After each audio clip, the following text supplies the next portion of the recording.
Many non-believers and haters of crypto are having fun times these days. After a bad year and the FTX debacle, Bitcoin hasn't come back to its glory days yet. But the future of Bitcoin and crypto is just more than a recovery in price levels. What if I tell you the future of crypto is going to change entire economies and many industries? Many have forgotten that Bitcoin mining itself is a promising industry of its own with an exponential potential of its own. And it is not just me who is vouching for it. Today, Michael Saylor, the legendary billionaire and one of the most influential Bitcoin frontrunners, shares his deep insights and wisdoms about the future of Bitcoin, crypto, and the greater implications it has for the entire world. The FTX failure has actually been a catalytic event, and it's been good for Bitcoin. I think it's really highlighted the strengths of proof of work, highlighted the strengths of a network based upon Bitcoin mining that's a commodity. I think there's been a lot of confusion about the difference between proof of stake and proof of work, and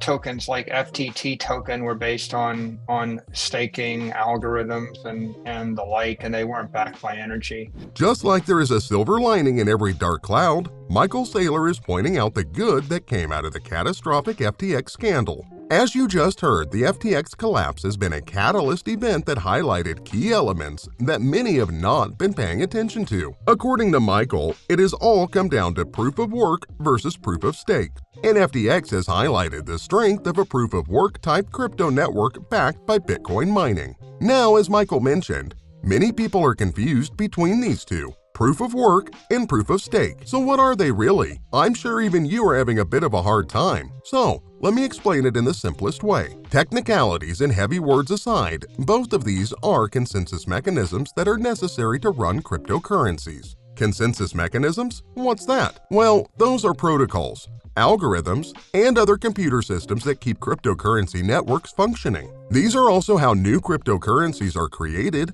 and how blocks are validated within the blockchain. In proof-of-work mechanisms, simply what happens is that Bitcoin miners solve complex mathematical puzzles and validate transactions. In this process, new blocks and Bitcoins are created and miners are rewarded with transaction fees and newly created Bitcoin for their efforts. In the proof-of-stake mechanisms, miners don't have to compete with each other to solve puzzles or validate transactions. What happens here is that you have to stake a specific amount of coins, and you become a validator. There are many validators to validate transactions, and the block creator is chosen by a system algorithm randomly based on user stake. Another positivity that Michael sees that came out of the FTX debacle is that it has been greatly educational. The FTX failure has been a very visible educational event that's educated an entire generation of lawmakers, policymakers, journalists, and investors. It has shown the loopholes in the system to policymakers, investors,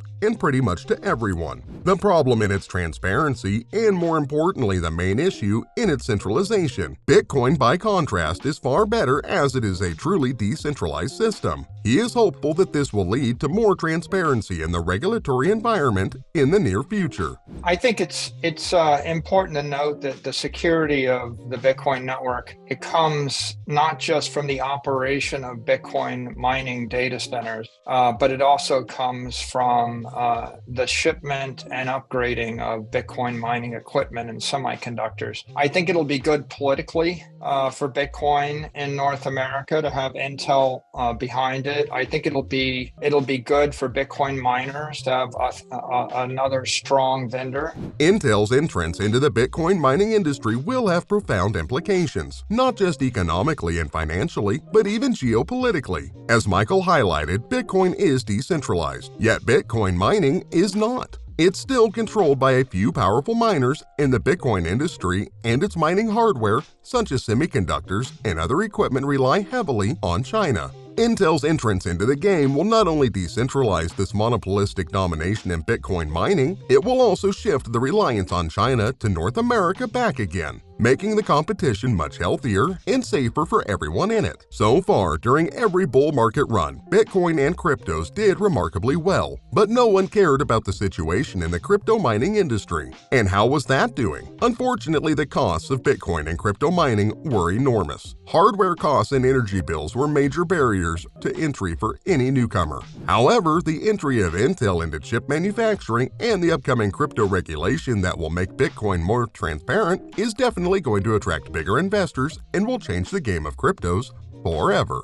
What's your take on this? Do you agree with Michael, or do you have something else in your mind? Share with us in the comments and join in on the conversation. And if you haven't hit that subscribe button yet, now is the time so I can keep you updated about all things crypto. Stay tuned. I'll be back soon in the next one.